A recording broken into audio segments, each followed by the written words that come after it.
In this video, I'm going to cover a topic that many seem to find confusing: color spaces and color management. Here I have an image of a visible light spectrum with the three common color spaces overlaid on top: sRGB in white, Adobe RGB in black, and the ProPhoto RGB color space in magenta. A color space only describes the range or gamut of colors that may be included. The terms color space and color gamut can be used interchangeably. Now, we typically use 8-bit RGB numbers to describe a color within a given color space, even if the color depth is greater than 8-bit. That's simply for the sake of simplicity and familiarity. However, the same RGB numbers represent different colors within the different color spaces. That's because 255 is the maximum, but the max of each color space is in a different location. Here I have a green 0, 255, and 25 displayed relative to the three different color spaces. Whereas if I use the same color in two different color spaces, they have different RGB numbers. And I can show that here with this circle, and I'll put a pointer there, and it shows that it's 0, 255, 25.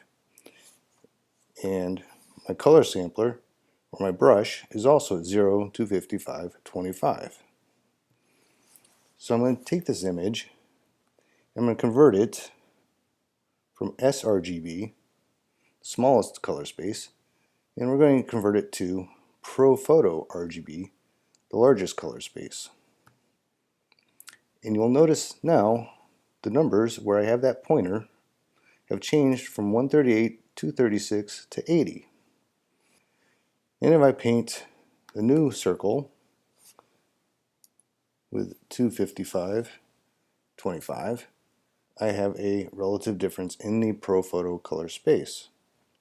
And then if I convert this back, whether I use perceptual or relative rendering intent, I will end up with different numbers again.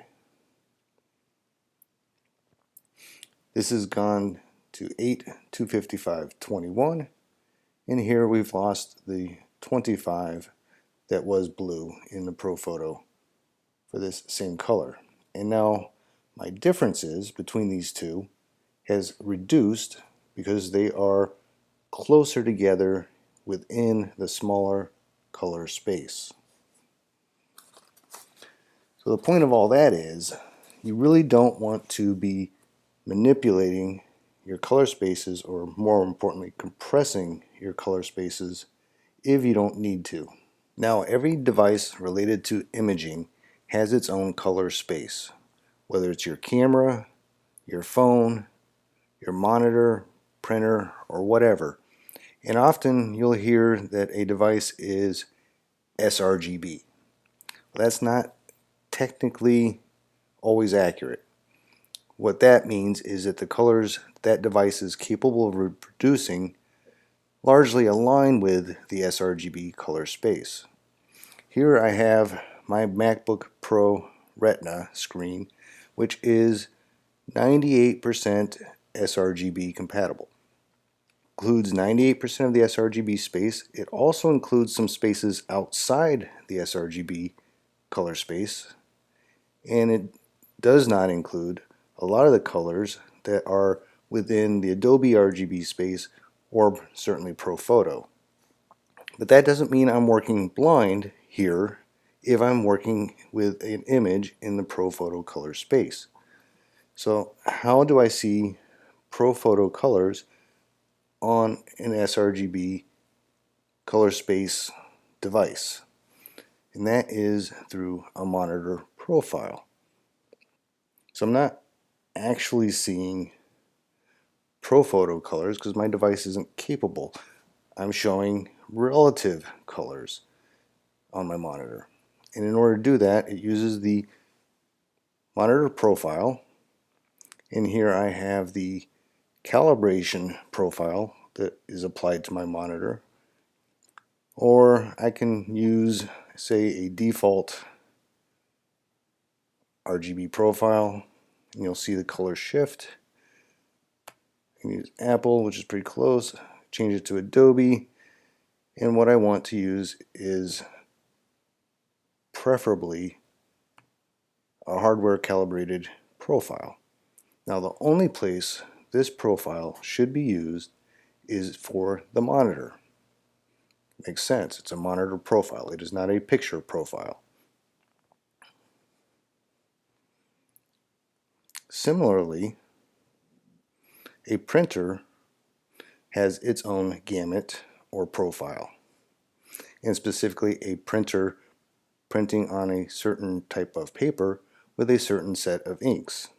Here we have an Epson 2200 printer, which is an inkjet CMYK printer, printing on matte paper. So how do I see what the printer is going to do? This is where soft proofing comes in with a printer profile. To do that, we have to go into our proof setup, go into custom. In here I have a Red River premium matte paper for the Epson 2200 printer. I have choice between relative and perceptual. You can just choose whichever one looks better to you. Use black point compensation and simulating paper color, and we can see that our colors shift when we have soft proofing turned on versus turned off. In addition to that, we can have it tell me what colors are in this image the printer cannot print. They will oversaturate. To correct for that, we can reduce the saturation until I have no out of gamut warnings any longer. So the way this all works is the image has its own color space. The program interprets that to display those RGB numbers appropriately. It then sends it to the monitor, which converts those colors so it is displayed appropriately, or it sends it through the printer profile and then to the monitor profile so you can see what the printer is going to do with those colors. Okay, so now we're going to go into Lightroom, and one thing to understand about any editing program is an image is just a set of RGB color numbers, and they're being interpreted based upon the color space being applied. Now this image was taken as a JPEG, which is an 8-bit file, but that is not a problem because it was ISO 900 on a D5 Nikon. And if we go and look at Nikon D5, here in the color sensitivity, it is less than 24-bit color, or 8-bit per channel, so an 8-bit file is more than adequate. The tonal range is less than 8 bits at ISO 800, and that was taken at ISO 900. And a JPEG can display about 12 stops of dynamic range because it has a 2.2 gamma curve applied to it. So above ISO 800, there is absolutely no limitation to recording in JPEGs other than the edits the camera is going to apply in order to write the JPEG. So for that reason, I have all of my camera settings set for JPEG recording set very minimal, so it does the least processing. Now when I take a file from Lightroom into Photoshop, I want to use the least restrictive settings I can. So this is based upon a preference setting, and here I'm using TIFF, and I use a TIFF because it allows me to apply lossless compression. You also have the choice of PSDs, which do not allow you to compress the file. I'm using ProPhoto RGB, and I'm using 16-bit per channel color, even though the image was originally recorded as 8-bit with the Adobe color space. Now I use the Adobe color space for JPEGs because I do not know what the gamut capability of my camera sensor is at any given time. What it's maximally capable, or whatever the ISO lack of light is limiting it to. Adobe is the largest one I can use for JPEGs. RAW is whatever you had. ProPhoto is the largest one we can work with. So for a RAW file and a JPEG, I'm going to work in ProPhoto. The reason I'm working in ProPhoto for JPEGs when I go to Photoshop is because Lightroom is working in ProPhoto.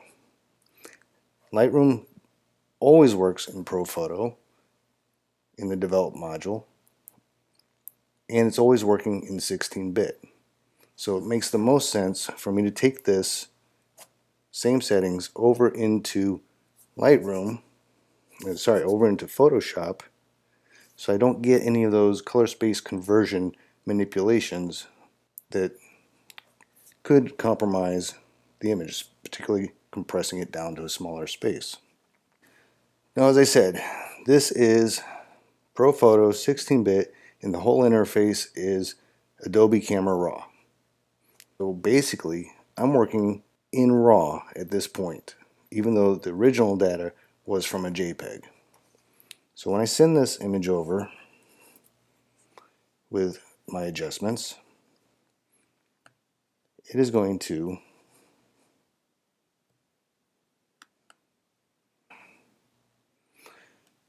give me this progress bar saying reading camera raw format. And when it's done with that, the image will open up in Photoshop,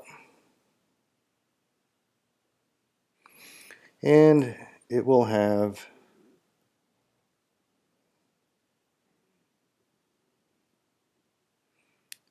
a profile of ProPhoto RGB, and it will be in 16-bit color. Now if I go back and instead, let me open the original, and if I just let it do what it wants to, it's going to open the JPEG with the embedded color space, which was Adobe. For this example, I'm going to go ahead and convert it to ProPhoto as well. And it's going to have the mode of 8-bit JPEG. I can change that to 16 here, and you do want to change it to 16, and I'll show you why. Here I'm going to apply a levels adjustment, and I'm going to shift the gamma to 1.5. And we look at the histogram, notice all these notches and bars. That's what causes banding in images. It's inaccurate math, 8-bit math. I can apply the same thing to this file in 16-bit,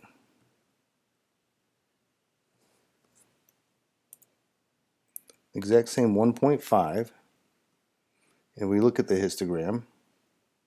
None of that banding or comb effect on the histogram. So the point here is, when you take an image from Lightroom into Photoshop, you want to use the native color space or the largest color space possible and the greatest accuracy. I use TIFF's ProPhoto 16-bit. Now, when we save this image, it is important that we save it with color management information so that the next program knows how to interpret those RGB numbers that are used to describe this image. Now, I prefer the Save for Web, and let's see, the other choice we have here is Export As. Save for Web and Export As are the only two places where I have the ability to embed the color profile. And all that is a tag in the metadata that says this image is in ProPhoto. But if I'm exporting it for the web, it's going to be a JPEG in sRGB. So I also have the ability to convert it to sRGB on output, and then my image is good for the web. And for most commercial printers, you're going to want to send a JPEG in sRGB. Instead, if we export an image in Lightroom,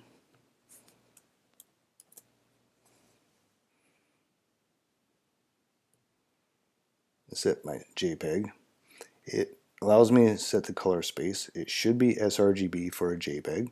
Now, the lab I use for prints, I can use any standard color space. I cannot use my monitor color space.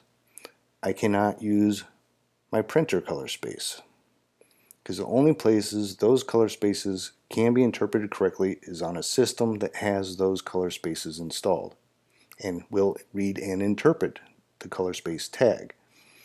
So you normally always use a standard color space, in this case sRGB for JPEG for the web, and notice there's no ability to embed the color space tag. Lightroom doesn't give you the choice, it's embedded.